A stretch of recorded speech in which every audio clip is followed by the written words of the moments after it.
8,900 കോടി രൂപയുടെ വിഴിഞ്ഞം international deep water multipurpose seaport പ്രധാനമന്ത്രി നരേന്ദ്രമോദി രാജ്യത്തിന് സമർപ്പിച്ചിരിക്കുകയാണ്.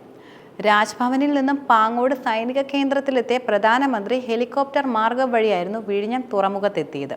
വിഴിഞ്ഞം തുറമുഖം രാജ്യത്തിന്റെ മഹാകവാടമെന്നായിരുന്നു പ്രധാനമന്ത്രി പറഞ്ഞിരുന്നതും. അനന്തപത്മനാഭന്റെ മണ്ണിലേക്ക് വന്നതിൽ ഒരുപാട് സന്തോഷമെന്ന് പറഞ്ഞുകൊണ്ട് മലയാളത്തിലായിരുന്നു പ്രധാനമന്ത്രി തന്റെ പ്രസംഗം ആരംഭിച്ചിരുന്നത്.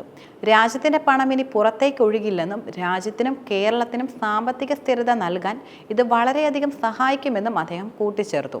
കേരളത്തിൽ ഇത്രയും വലിയ തുറമുഖം നിർമ്മിച്ച അദാനിയെയും അദ്ദേഹം പ്രശംസിക്കുകയും ചെയ്യുകയുണ്ടായി. ഗുജറാത്തിനേക്കാൾ വലിയ തുറമുഖമാണ് കേരളത്തിൽ അദാനി നിർമ്മിച്ചതെന്നും അദ്ദേഹം കൂട്ടിച്ചേർത്തു. വിഴിഞ്ഞം അന്താരാഷ്ട്ര ഡീപ്പ് വാട്ടർ മൾട്ടിപർപ്പസ് തുറമുഖത്തെ നവയുഗ വികസനത്തിന്റെ പ്രതീകമെന്നായിരുന്നു പ്രധാനമന്ത്രി മോദി കൂടുതലും വിശേഷിപ്പിച്ചിരുന്നത്. ഒരു വശത്ത് നിലനിൽക്കുന്നത് നിരവധി അവസരങ്ങളുള്ള ഒരു വലിയ കടലാണ്, മറുവശത്ത് നിലനിൽക്കുന്നത് പ്രകൃതിയുടെ സൗന്ദര്യം. ഇതിനിടയിൽ ഈ വിഴിഞ്ഞം അന്താരാഷ്ട്ര ഡീപ്പ് വാട്ടർ മൾട്ടിപർപ്പസ് തുറമുഖം നിലനിൽക്കുന്നുണ്ട്. അത് നവയുഗ വികസനത്തിന്റെ യഥാർത്ഥ പ്രതീകം കൂടിയാണ്. വിഴിഞ്ഞം തുറമുഖം ഉദ്ഘാടനം ചെയ്ത ശേഷം പ്രധാനമന്ത്രി മോദി പറഞ്ഞത് ഇങ്ങനെയായിരുന്നു. ഇന്ത്യ മുന്നണിയുടെ ഭാഗത്ത് മുഖ്യമന്ത്രിയെയും ശശി തരൂരിനെയും പരാമർശിച്ച പ്രധാനമന്ത്രി രാഹുൽ ഗാന്ധിക്ക് നേരെയും സംസാരിക്കുകയുണ്ടായി. ഇന്നത്തെ ഈ ചടങ്ങ് ഇന്ത്യ സഖ്യത്തിലെ പലരുടെയും ഉറക്കം കെടുത്തുന്നതാണെന്നും അദ്ദേഹം കൂട്ടിച്ചേർത്തു. കൂടുതൽ സ്വകാര്യ പങ്കാളിത്തം പ്രതീക്ഷിക്കുന്നുവെന്ന് തുറമുഖ വകുപ്പ് മന്ത്രി VN വാസവന്റെ പ്രസംഗത്തെയും പ്രധാനമന്ത്രി പരാമർശിക്കുകയുണ്ടായി. ഒരു കമ്മ്യൂണിസ്റ്റ് മന്ത്രിയിൽ നിന്നും ഇത് കേട്ടതിൽ സന്തോഷമുണ്ടെന്ന് മോദി തുറന്നു പറഞ്ഞു. പൊന്നാനി, പുതിയപ്പ ഹാർബറുകൾ ആധുനികവൽക്കരിക്കാനുള്ള കോടിക്കണക്കിന് രൂപയുടെ പദ്ധതികൾ ആവിഷ്കരിച്ചിട്ടുണ്ടെന്ന കാര്യവും മോദി വെളിപ്പെടുത്തി. കേരളത്തിന് പുതുയുഗത്തിന്റെ പിറവി എന്നായിരുന്നു മുഖ്യമന്ത്രി പിണറായി വിജയൻ വിഴിഞ്ഞം തുറമുഖത്തെക്കുറിച്ച് പറഞ്ഞിരുന്നത്. സംസ്ഥാനത്തിന് അഭിമാനകരമായ പദ്ധതിയാണെന്നും അദാനി ഗ്രൂപ്പിന് നന്ദിയെന്നും മുഖ്യമന്ത്രി അധ്യക്ഷ പ്രസംഗത്തിൽ ചൂണ്ടിക്കാട്ടി. പദ്ധതിക്കായി കേരളം ചെലവഴിച്ച കണക്കുകളും മുഖ്യമന്ത്രി വേദിയിൽ അവതരിപ്പിച്ചിരുന്നു. പ്രതിസന്ധികളിൽ തളരാതെ കേരളം മുന്നോട്ട് പോയെന്നും മുഖ്യമന്ത്രി ശക്തമായി തന്നെ തുറന്നു പറഞ്ഞു. കൂടാതെ തുറമുഖത്തിന്റെ ഓപ്പറേഷൻ സെന്റർ ഉൾപ്പെടെ പ്രധാനമന്ത്രി വിശദമായി നടന്നു കാണുകയുണ്ടായി. പഹൽഗാം ഭീകരാക്രമണത്തിന്റെയും വ്യാജഭൂമി ഭീഷണികളുടെയും അടിസ്ഥാനത്തിൽ കനത്ത സുരക്ഷയിലാണ് തലസ്ഥാനം ഇപ്പോൾ നിലനിൽക്കുന്നത്. രാവിലെ 11-ന് തുറമുഖത്ത് തയ്യാറാക്കിയ പ്രത്യേക വേദിയിൽ പൂർണ്ണതോതിൽ പ്രവർത്തനം ആരംഭിച്ച തുറമുഖത്തിന്റെ ഔദ്യോഗിക ഉദ്ഘാടനം പ്രധാനമന്ത്രിയാണ് നിർവഹിച്ചിരുന്നത്. ഈ പദ്ധതിയിലൂടെ യഥാർത്ഥത്തിൽ സമുദ്രയുഗത്തിന്റെ തുടക്കമാണ് സംഭവിക്കാൻ പോകുന്നതെന്നായിരുന്നു മുഖ്യമന്ത്രി പ്രധാനമായിട്ടും പങ്കുവച്ചത്.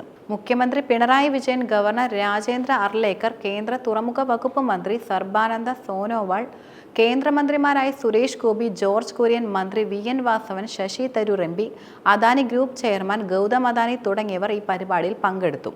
Design, build, finance, operate, transfer അടിസ്ഥാനത്തിൽ പൊതു സ്വകാര്യ പങ്കാളിത്ത ഘടകത്തോടെ ലാൻഡ് ലോഡ് മോഡലിലാണ് തുറമുഖം കൂടുതലും നിലവിൽ വികസിപ്പിച്ചുകൊണ്ടിരിക്കുന്നത്.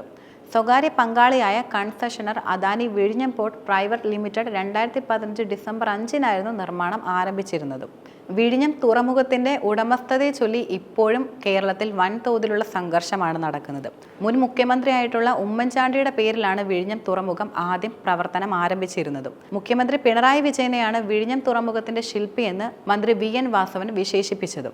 വിഴിഞ്ഞം അന്താരാഷ്ട്ര തുറമുഖം രാജ്യത്തിന് സമർപ്പിക്കുന്ന ദിവസം തന്നെ ചരിത്രമാകുമെന്ന് മുൻ മുഖ്യമന്ത്രി ഉമ്മൻചാണ്ടിയുടെ മകനും MLAയുമായ ചാണ്ടി ഉമ്മൻ തുറന്നു പറഞ്ഞ് രംഗത്ത് വന്നിരിക്കുകയാണ്.